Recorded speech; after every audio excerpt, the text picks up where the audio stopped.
Hey man, it's low-key lockdown and we got a fight coming up October 21st in Abu Dhabi, and it is Charles Oliveira versus Islam Makhachev, the rematch, the number 2, you know what I'm saying? I think that this is going to be a great fight, and I'm going to go ahead and break down what Charles Oliveira needs to do to get this shit done, man, because I don't know about you, man, but I want to see Charles get his belt back, bro. So I'm going to go ahead and break down all the things, especially because, like, what I've seen from him recently, and, like, you know, his style, I'm going to basically give him the best possible. I'm going to give y'all, because he's probably not going to see this video, I'm going to give y'all the best possible scenario, and if he does it, you know, I'll probably be saying I predicted it, but I feel like this is his best chances to, you know what I'm saying, beat Charles Oliveira, to beat Islam Makhachev. Based off of what I watched in that film study from that last fight that they had, and, you know, a few other fights that Islam had, and the things I've noticed and patterns I noticed. So look, man, for one, here goes the things that will not be happening. Charles Oliveira will not be getting subbed again. That's very, very fucking unlikely. I don't think that he gets subbed again. A lot of other things play into this fight, including the fact that Khabib is no longer coaching. Khabib will no longer be there to hold Islam's hand through this entire fight, which is very, very good for Charles. And I think that might be the best thing to happen for Charles in this entire fight. No Khabib, chances are he won't be getting submitted. And, you know what I'm saying, this is a fresh start for Charles, and he's coming off of a win against Beneil Dariush. So everything's looking real good for him right now, man.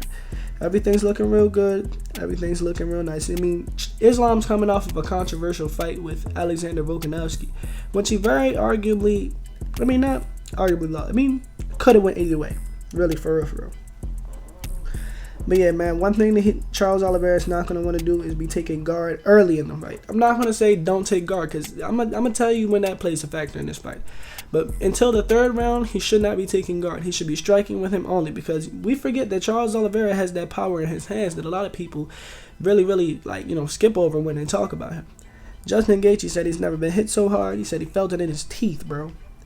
And a lot of other times, like, think about it. How does he get his subs? Knocking them down. He knocked down Michael Chandler, knocked him out. He knocked down Justin Gaethje, knocked him down and got a sub.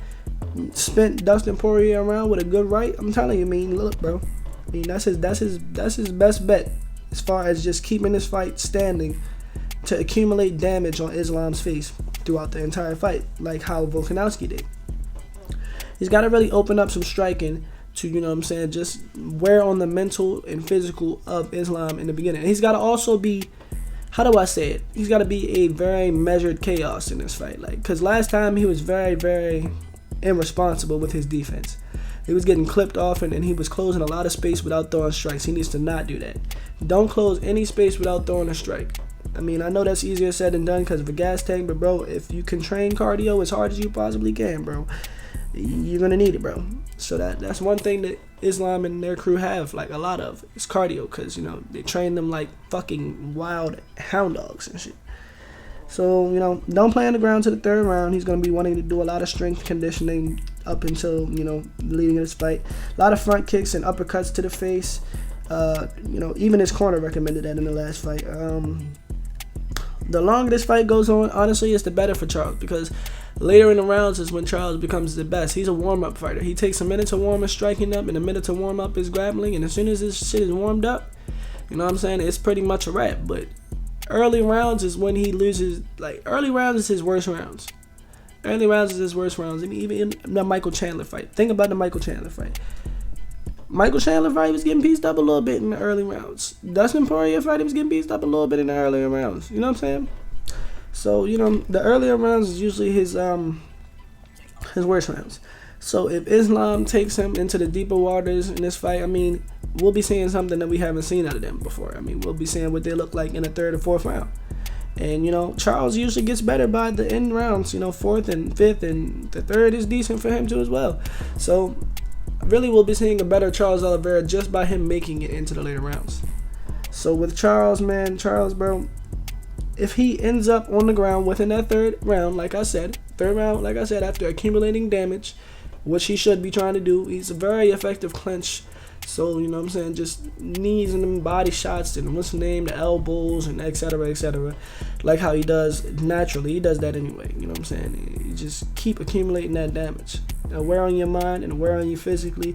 And it definitely, you seen how that was for Volk. He kept looking at the clock when he was fighting Volk. He looked like he wanted this shit to be over. And by the end round, Volk got a knockdown and he scored technically a takedown. Not a takedown. He got a knockdown and he was standing over top of Islam. And if Charles ends up in that same position, things could be very bad for Islam. You know what I'm saying? But yeah, as you can see, Alexander Volkanovski kind of set the gameplay, bro. Wear on him for the first couple of rounds. Maybe even let him get a takedown or two. I mean, Charles is pretty good off his back anyway. You know what I'm saying? With excellent elbows, excellent guard, keeps you in tight, makes you not be able to throw many strikes from up top. So look, bro. I gotta stop saying so look, bro.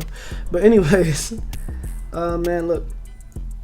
I'm gonna tell you that I'm gonna place my money on Charles Oliveira to win this fight. And I'm going to place my money on Charles to win this fight by 4th round TKO. 4th round, no, hell no. I'm lying. Not 4th round TKO.